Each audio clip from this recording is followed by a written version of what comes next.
يسعد اوقاتكم. انا بدوره، خلصت تجربه الموني وحبيت اعرضها عليكم، ان شاء الله بتعجبكم يا رب. هيدي الباميه. هون رح اعرض لكم اني عملت لوجو لمنتجاتي وسميته مونة بنت الريف. هون الملوخيه اليابسه، اكيد كلياتنا بنعرفها. انا رح ابقى بعدين اعرض كل منتج لحاله بفيديو، طريقه صنعه، طريقه العمل من الالف الى الياء. عملت منتجات هون من هيدا هون خل تفاح، خل عنب وخل تفاح، وكمان عملت موارد. وهيدا خل عنب، وهون عملت موارد حلويات وما حلويات، وبتعرفوا هالقصص. رح احط الباميه على الطاوله وكفي معكم عارض بقيه المنتجات او الاصناف اللي انا عملتها. هيدي الشطة عملت منها وكترت، لأنه الشطة إلها كتير استخدامات بستخدمها بأغلب المخللات اللي عم بعملها والمكدوس اللي عم بشتغله. عملت طبعا أكتر من نوع مكدوس.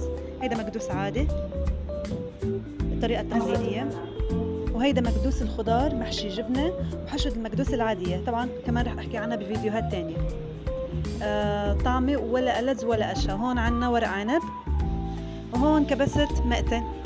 مين ما بيعرف المقتة؟ هيدي فلافلة محشية تونة، كمان رح نحكي عنها بعدين ان شاء الله. كمان مثل اللي قبله، فلافلة محشية تونة وشطة وجود.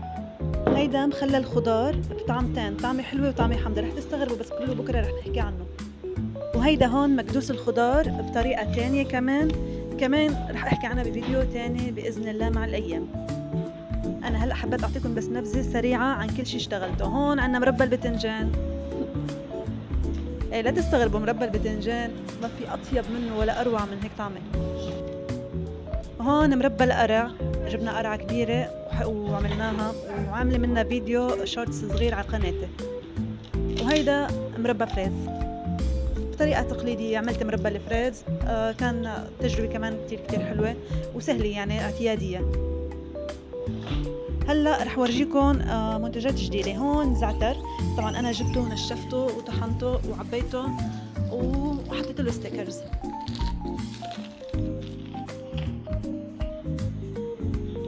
وعملت منتج جديد اللي هو شوربه خضار من الخضار المجففه، كمان عملت منها كميه. وهلا الاختراع اللي كلياتكم بتحبوه، خضار مجففه، جفافة ليمون وجفافة تفاح وجفافة براق. طبعا هيدا بده مكنة جاهزة، مكنة تجفيف اسمها. الله لا يورجيكم معاناة الكهرباء بلبنان، بس الحمد لله تمينا المهمة. هون هيدي هي كل أغلب البضاعة اللي أنا اشتغلتها. إن شاء الله يكون عجبكم الفيديو. بالأيام القادمة رح يكون في كل منتج وطريقة صنعه. بدي أقلكم إنه أنا واجهتني صعوبات، بس الحمد لله تخطيتها. عملت مشروعي الصغير تساعد حالي وساعد أهلي، خاصة كلكم بتعرفوا ظروف لبنان وظروفنا نحن كسوريين بوضع خاص. بتمنى منكم تشتركوا بقناتي وتعملوا لي لايك، وشكرا لكم، يعطيكم عافية.